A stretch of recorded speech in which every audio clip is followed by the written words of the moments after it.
Rumors had been spreading for weeks in Standing Rock, North Dakota, about an impending construction project that would change the landscape forever. By 2016, the voices of the Dakota Access Pipeline, DAPL resistance, had begun to rise, rallying tribes and allies from across the nation. It wasn't just about a pipeline, it was about water, land, and the rights of Indigenous peoples. The proposal for the DAPL, which aimed to transport North Dakota crude oil to Illinois, sparked outrage among the Standing Rock Sioux tribe. The pipeline's route threatened their primary source of drinking water, Lake Oahe, and sacred sites. The initial announcement had been met with a blend of skepticism, frustration, and disbelief. As news spread, it became clear the project wasn't merely a construction undertaking, but a deeply rooted violation of historical treaties. Tensions escalated as protesters gathered, forming the Sacred Stone Camp in April 2016. Across the country, social media fueled the movement, attracting thousands of supporters.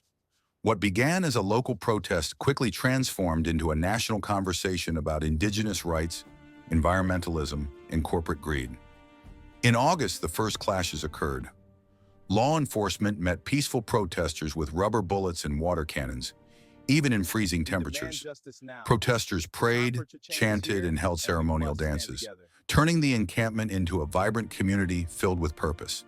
As the fall of 2016 approached, media coverage increased. The world watched as peaceful water protectors were treated with extreme force. Journalists reported live from the front lines, capturing the harrowing and often violent encounters. Crowdfunding campaigns helped sustain the encampment, providing food and supplies to the hundreds who joined the fight. By September, the total number of protesters swelled to over 10,000, with Indigenous tribes from around the continent standing in solidarity. Mni Wiconi, or Water is Life, became their rallying cry, symbolizing their unyielding connection to the land and nature. On September 9, 2016, in a significant announcement, the U.S. Army Corps of Engineers declared they would not grant the easement for the pipeline's construction near Lake Oahe. However, the victory was short-lived. In December, just weeks before the Obama administration could finalize protections for the water, President Trump signed an executive order allowing construction to proceed, igniting renewed fury among activists. As winter settled in, the camp faced brutal conditions. Despite the weather, spirits remained high. The water protectors continued to hold ceremonies, embodying their resilience against oppression. But with law enforcement tightening the blockade, water protectors found themselves in a precarious position. By February 2017, tensions reached a breaking point. As the last of the protesters left, the camp was dismantled. The Dakota Access Pipeline became operational, transporting millions of barrels of oil directly beneath sacred lands in crucial water sources, a bitter defeat for Indigenous rights advocates. Yet the struggle did not end with the camp's closure.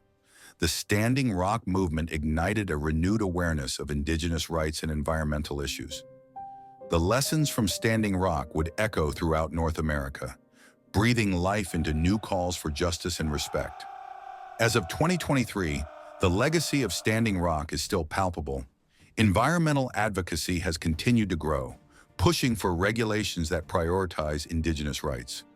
Many tribes now find inspiration in their resilience, advocating for sustainable practices and environmental policies that protect both their lands and the planet's future.